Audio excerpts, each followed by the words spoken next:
You can still live after being so close to death. That's what BYU student Kristin Sumbot said after she climbed one of the biggest mountains in her life. And as reporter Julianne Horsley shows us, she managed to do it again, but with a different kind of mountain. It's going to be really cold at 20,000 feet. It was probably one of the best days of my life. That's what Kristin Sumbot said when she hiked through the Himalayas and reached some of the tallest peaks in the world. It's really vertical, you're up at a high altitude, so it's hard to breathe. There's many times that you want to turn back and you don't want to keep going because it's so hard, but you got to push yourself. And I think that was a lesson that a lot of us learned. And when you do get to the top, you know, everyone cheers and like, congratulations, you made it. So proud of you, you're so strong. And then you get rewarded by being on top of the world. But this was no ordinary hiking trip.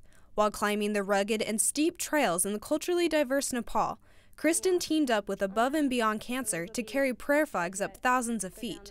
These little pieces of cloth with a Tibetan prayer printed on them bear the names of cancer advocates. Kristin says these flags are made loosely on purpose, and with each string that falls off, a prayer is said for cancer patients and survivors. You know, everyone had flags with them, and the journey wasn't just about us. It was about honoring those people that have, survived, those people that have passed away, and everyone that's been affected by cancer.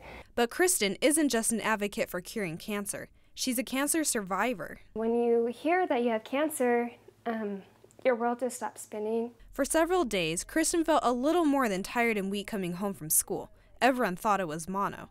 But after a few blood tests, the doctor realized it was much more than that. Kristin was diagnosed with leukemia. She was only 17 years old. I remember every detail about that day when my parents came in and when they sat on my bed, and I remember it was raining outside. It's like that single moment that just lasts forever. Numerous doctor appointments and chemotherapy soon replaced hanging out with friends and schoolwork. But for Kristin, the treatments weren't necessarily the toughest part of dealing with cancer. It's a really lonely process when you feel like you're going through this hard thing and no one really understands, But this story has a happy ending.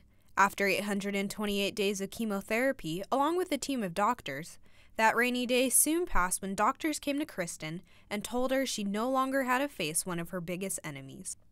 During the hike, Kristin couldn't help but notice similarities between the darkest time in her life with the grueling trek of carrying the flags up to the top.